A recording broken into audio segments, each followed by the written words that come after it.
Hey Chem Kids, Campbell here. In our last video on chapter 18, we're going to talk about salt hydrolysis. What? Salts? What does that have to do with acids and bases? Well, when acids and bases react and neutralize each other, remember I said they form salt and water. So salts are formed anytime I mix acids and bases together. Now, a good example is if I take hydrochloric acid and I mix it with sodium hydroxide. The products I get are sodium chloride and water. Sodium chloride, that's table salt. If I took vinegar, acetic acid, and I mixed it with barium hydroxide, I would get the salt barium acetate and water. So these are salts. Salts are ionic solids, and they come from mixing acids and bases together. Now, if we put a salt in water and we dissolve it, and we measure the pH, we're going to find out that some salts in water are acidic, some are basic, and some are neutral. And it all depends upon where they came from, what their parents are like, whether their parents are strong or weak acids or bases. Now, if a salt is neutral, that means that the parent acid and parent base are both strong. So if they're both strong, they cancel each other out, and I make a neutral salt, one that has a pH around 7. If a salt is acidic when I put it in water, that means it had a strong parent acid and a weak parent base. So strong wins, and the salt is acidic. Well, contrary to that, I could be basic. And if I'm basic, it means my parent acid was weak and my parent base was strong. So depending upon the parents, the acids and bases, and whether they're strong or weak, tells us whether or not a salt is going to be acidic, basic, or neutral. So if it's neutral, they were both strong. If it's acidic, the acid was strong. And if it's basic, the base was strong. Well, how do you tell? Well, before we go into that, let's go back through that list of strong acids and bases. This was from video 2. I asked you to write them down and I asked you to memorize them. And if you forgot, well, here they are again. The binary acids, hydrochloric acid, hydroiodic acid, hydrobromic acid, right? Those came from the column 7, the halogens. The ones with polyatomic ions, sulfuric acid, nitric acid, chloric acid, those are the ones you have to remember. For bases, it's easier. There's 7, just like with acids, but they're all in either the first column, so sodium, potassium, lithium, rubidium, francium hydroxide, or 2 of them from the second column, calcium and barium hydroxide. So make sure you know this list. And if you don't have it memorized yet, you can consult it while you're doing these problems. So, well, again, how do I do this? Well, we got to figure out who the parents are. So what you're going to do to figure out if a salt is acidic, basic, or neutral is the first thing you're going to do is separate it into pieces. So break it in half. So here's sodium chloride, and I broke it into the sodium ion and the chlorine ion. Now, we're going to take an OH, and we're going to put it next to the first ion. So we took away its partner, so we're going to add a partner back, and that partner is going to be OH. And to the chlorine, that second ion, we're going to put something in front because it lost its front partner. And we're going to put a hydrogen there. So if we put a hydrogen in front of chlorine, now what do we got? Well, we got sodium hydroxide for the base, and we've got hydrochloric acid for the acid. And then we got to go to our list, which hopefully will be up here, and identify, are they strong or weak? Well, sodium hydroxide is on my list of strong bases, and hydrochloric acid is on my list of strong acids. So if I have a strong acid and a strong base, then they make a neutral salt. So sodium chloride is neutral. All right, so let's try some more. Okay, so here is magnesium nitrate. So let's start with this one. First, separate it into pieces. So we're going to separate it into magnesium and into nitrate. And don't worry that there are 2 nitrates. That has to do with the charge. But for now, we're just going to stick OHs and H's on and not worry about the actual chemical formula. I'm not so worried about nomenclature here. All right, so we split it apart, and now we're going to put an OH after the first one. So that's magnesium hydroxide, and we're going to put an H in front of the second one, nitrate. So that's nitric acid. Now, if you go to your list, or you remember because it's in your head, magnesium hydroxide is in column 2, but it's not calcium or barium. So that makes this a weak base. And nitric acid is on your list of strong acids, so that is a strong acid.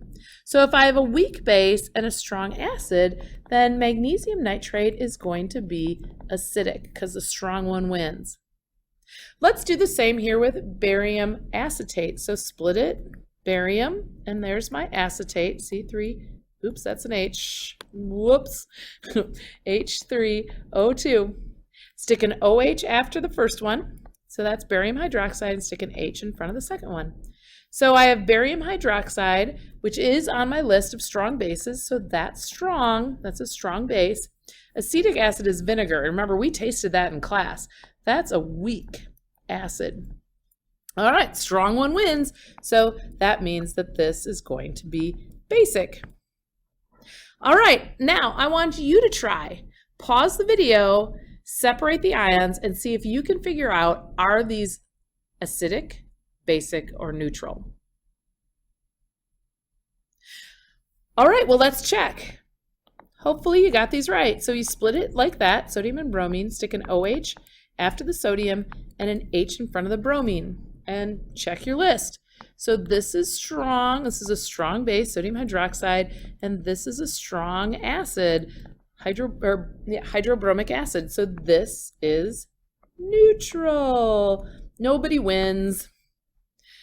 If you did this one right, you split it into copper and chlorate, keep your polyatomic ion together, stick an OH after the copper and an H in front of the chlorate. So copper hydroxide is not on your list, so that's a weak base. But chloric acid is on your list of strong acids, so that's a strong acid. So if you said that copper chlorate is acidic, you are correct. How'd you do? Because I'm not there today, you're actually going to do a little experiment in class. So let's go to the experiment. Since I'm not here in class today, I want you to do a little activity. What I want you to do is to get 3 different salts. And before you do anything with them, I want you to predict, are they going to be acidic, basic, or neutral when you dissolve them in water? And then what I want you to do is get 3 test tubes. I have 4 because I'm going to leave one as a control. And I want you to put some deionized water in them, just like about 2 squirts from a pipette. And it's got to be deionized water, not the water out of the tap, because we want it to be neutral to start with. Now I'm going to put some universal indicator in each of mine. I'm just going to put a little drop in each of mine, so we can just verify that our pHs are neutral to begin with. And you might be using pH paper if I can't find any more universal indicator.